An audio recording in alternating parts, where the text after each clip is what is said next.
Cənubi Qafqazın sülh gündəliyinin aktual olduğu bir vaxtda Ermənistan daxilində fikir ayrılıqları da diqqət çəkməkdədir. Özəlliklə ictimaiyyətə hökm sürən ab-hava Azərbaycan xalqı ilə sülhə gəlmək istəklərinin olub-olmaması öz aktuallığını qoruyub saxlamaqdadır. Ancaq cari əhval-ruhiyyənin illər öncə yüksək tribunalardan səsləndirilmiş açıqlamalardan ilhamlandığını da istisna etmək olmaz. Bugün erməni cəmiyyəti öz inkişafının dalanına dirənib. Təbii ki, buna inkişaf demək olarsa. Bu fikirləri videobloger Albert İsakov Beynəlxalq Münasibətlərin Təhlili Mərkəzində keçirilən görüşdə deyib. Öz YouTube kanalında Ermənistanın keçmiş prezidenti Levon Ter-Petrosyanın çıxışlarını yayımlayaraq tarixi həqiqətlərin işıqlandırılmasına töhfə vermək istəyən bu şəxs mütəmadi olaraq ermənilərin təzyiqlərinə məruz qaldığını da açıqlayıb. Onun sözlərinə görə erməni cəmiyyəti yanlış təbliğatın qurbanı olub və öz müqəddəratını həll edə bilmək üçün yalanı həqiqətdən ayırt etməkdə çətinlik çəkir.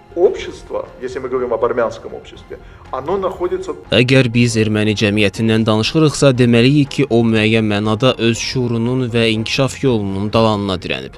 Bu proses daha çox tənəzzül və məqsədsiz istiqamətlənmiş bir hərəkətə bənzəyir. Simvolik olaraq desək, bu cəmiyyət uzun müddət hərəkətdə olub və sonda çıxış yolu olmayan bir yerə, dalana çatıb. Bu dalanın arxasında isə keçilməz divar dayanır.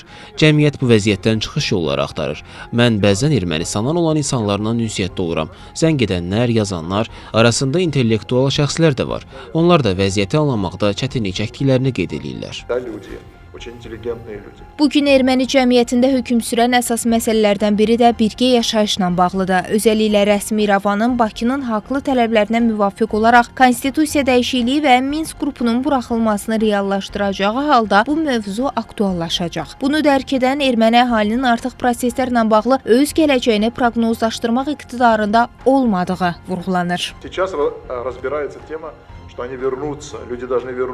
Hazırda cəmiyyətdə bir mövzu gündəmdədir. Bu, Azərbaycanlıların öz yurduna qayıdışıdır. Bu, cəmiyyətdə ciddi psixoloji və sosioloji şok yaradır. İnsanlar biz necə birgə yaşayacağıq sualını verirlər. Halbuki belə bir birgə yaşayış təcrübəsi mövcud olub Sovet dövründə. İndi 30-40 yaşlı nəsil bu təcrübəyə malik deyil. Çünki ya çox gənc idilər, ya da bu münasibətləri heç yaşamayıblar. Ermənistan daxilində bu reallıq çox zəifdir. Bu cəmiyyətin şuuru birgə gələcəyi təsəvvür etməyə çalışır, lakin bu prosesin necə baş verəcəyi hələ də açıq sual olaraq qalır. O ki qaldı erməni cəmiyyətinin sülhə gəlmək istəyib istəməməsinə Albert İsakov hesab edir ki, gedişatı ləngidən və gərgin məcraya sürükləyən üçüncü qüvvələrin regional proseslərin iştirakçısı olmağa çalışmasıdır. Fikrimcə, əgər bu prosesə xarici qüvvələrin müdaxiləsi olmasa, erməni cəmiyyəti bu vəziyyətdən çıxmaq və daha sakit, əgər tam sülh şəraitində olmasa da heç olmasa, təhlükəsiz bir vəziyyətdə yaşamaq imkanına malik ola bilər. Hər bir cəmiyyətdə olduğu kimi burada da radikal marginallar var. Təhlillər göstərir ki, Ermənistan xarici havadarlarının təbliğat və ya təxribatının qurbanına çevrilib və məhz kənar təsirlərin Cənubi Qafqaza sirayət etməsinin nəticəsidir ki, regional sabitlik yönündə İrəvanda konstruktiv davranışlar sərgilənmir. Zeynəb Mirzəyeva, İsa Məmmədov, Real.